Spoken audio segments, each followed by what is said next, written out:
Hello everyone, welcome to our YouTube channel keep it simple. आज की video में हम बात करेंगे पेटीएम पेमेंट्स बैंक की, जिनके ऊपर आरबीआई ने नए ग्राहक एक्वायर करने पर रोक लगाई है।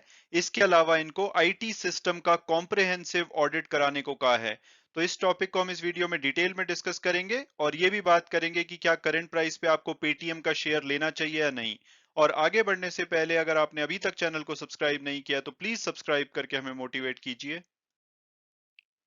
तो सबसे पहले अगर बात की जाए कि भाई ये पेमेंट बैंक क्या होते हैं, तो पेमेंट बैंक आरबीआई के द्वारा कॉन्सेप्चुलाइज्ड किया गया एक इंडियन मॉडल है बैंक्स का, जिसमें कि बैंक्स क्रेडिट इशू नहीं कर सकते, लेकिन वो रेस्ट्रिक्टेड डिपॉजिट एक्सेप्ट कर सकते हैं, जो कि करंट लिमिट है 2 लाख रुपए पर कस्टमर, और इसको फ्यूचर में बढ़ाया भी जा सकता है।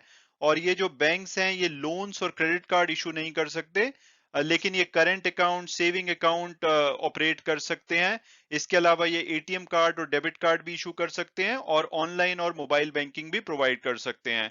भारतीय एयरटेल पहला फर्स्ट पेमेंट बैंक था भारत का। एयरटेल पेमेंट बैंक के नाम से इन्होंने अपना पेमेंट बैंक ओपन किया था।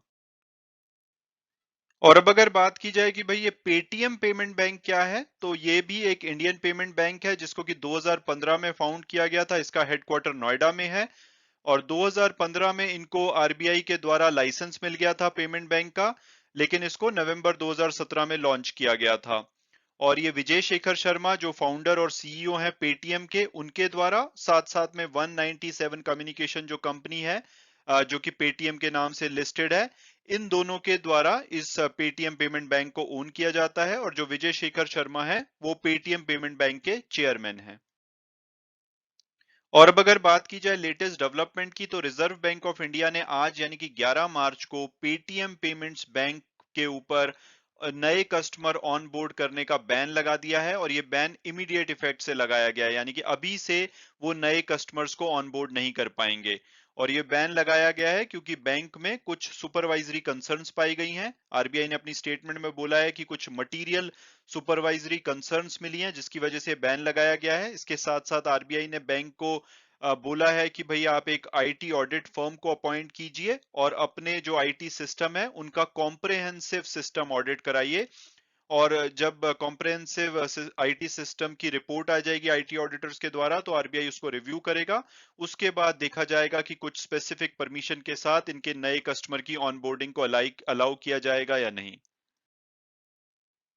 इसके अलावा अगर पेटीएम पेमेंट बैंक की कुछ लेटेस्ट डेवलपमेंट की बात की जाए, तो 2021 के अंत में इसको आरबीआई से स्केड्यूल्ड बैंक का स्टेटस मिल गया था।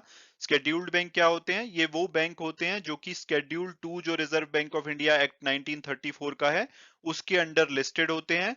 इन बैंकों की मिनिमम जो पेड अप कैपिटल और रेज्ड फंड्स हैं वो 5 लाख रुपए होने चाहिए, तभी ये स्केड्यूल्ड बैंक की तरह क्वालिफाई हो सकते हैं। और इन बैंकों को फायदा क्या मिलता है? इन बैंकों को फायदा ये मिलता है कि इनको आरबीआई के द्वारा लो इंटरेस्ट रेट पे लोन्स दिए जाते हैं। इसके अलावा इनको क्लियरिंग हाउसेस की मेंबरशिप भी प्रोवाइड की जाती है। और पेटीएम जो पेमेंट बैंक है ये लगभग 33.3 करोड़ पेटीएम वॉलेट्स को सपोर्ट करता है। इसके अलावा ये 87,000 जो ऑनलाइन मर्चेंट है वहां पे अपने इनके जो कस्टमर है वो पेमेंट्स कर सकते हैं। और 2 करोड़ 11 लाख इन स्टोर मर्चेंट है जहां पे इनके कस्टमर्स पेमेंट कर सकते हैं। इसके अलावा जो बैंक है वो ट्रांजैक्शन प्रोसेस करता है वेरियस इंस्ट्रूमेंट्स के साथ, जैसे कि Paytm wallet, Paytm FASTag, net banking, Paytm UPI.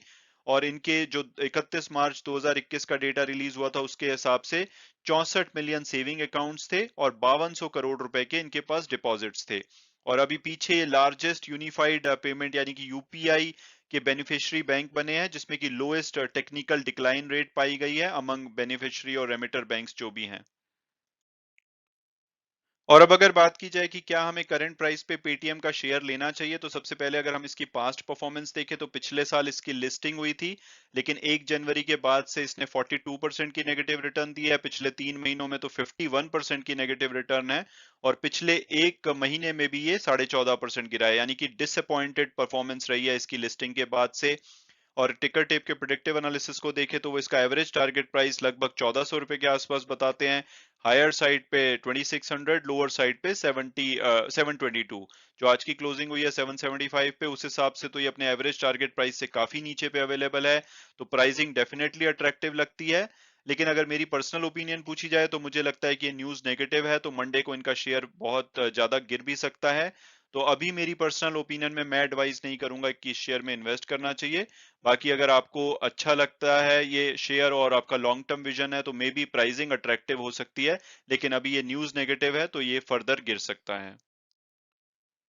इसके अलावा वीडियो क्लोज करने से पहले मैं हमेशा की तरह डिस्क्लेमर दूंगा कि जो भी व्यूज हैं वो मेरे पर्सनल हैं। अगर आप इसमें इन्वेस्ट करना चाहते हैं तो अपने फाइनेंशियल एडवाइजर से बात कीजिए और अपनी फर्दर रिसर्च कीजिए। उसके बाद अगर ये ठीक लगता है आपको, तभी आप इसमें इन्वेस्ट कीजिए। Thanks so much for watching the video and God bless you all.